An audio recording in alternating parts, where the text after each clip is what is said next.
recently revealed that Sony Pictures has secured the film rights to ROBOTECH and was going to be aggressive in its development. Today, The Hollywood Reporter is reporting that Furious 7 and the Conjuring director James Wan is in talks to helm the project. Wan is also to be in contention to direct AQUAMAN for Warner Brothers and Furious 8.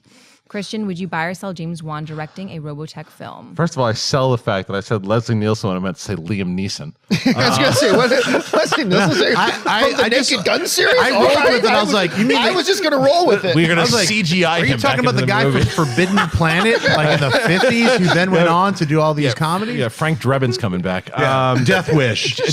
Death Wish and Naked Gun and a half, you know? I mean, yeah, and Did anybody shoot Andy my Serkis gun? is going to motion capture him.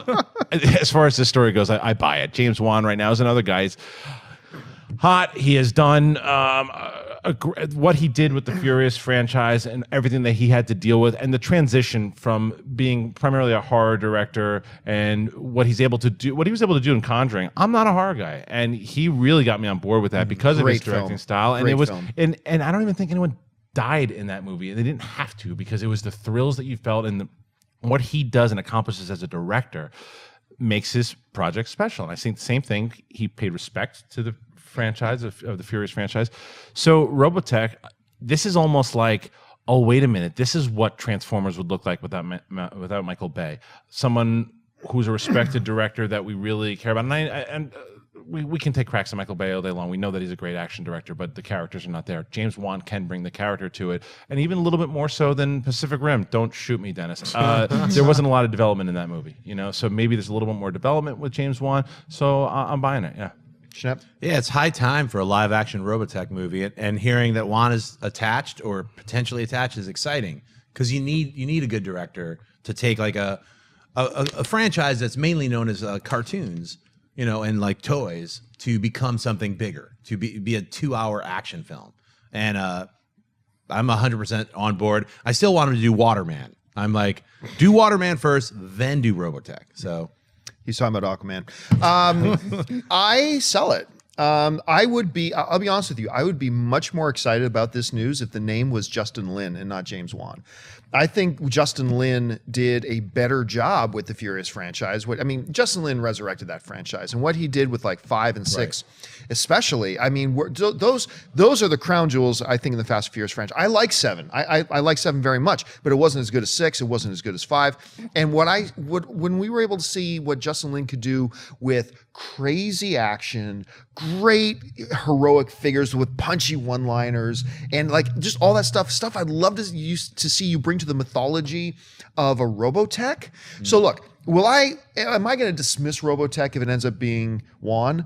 Absolutely not. Absolutely not. The guy is a competent, good director. They wouldn't be talking to him about Aquaman and these other films if he wasn't. I'm just saying, I would happen to be a lot more excited about this if it was Lin. The only thing, though, with that, because I agree with you, I happen to like 5 and 6 better than 7.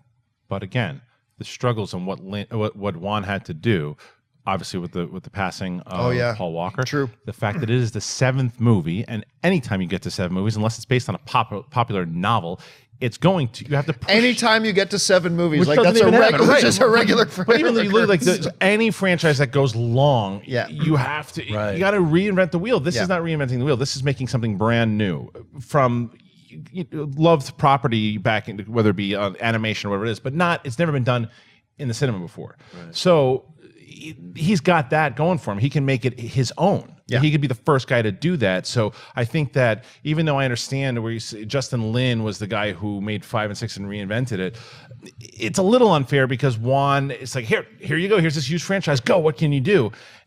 And the numbers will say he did pretty good.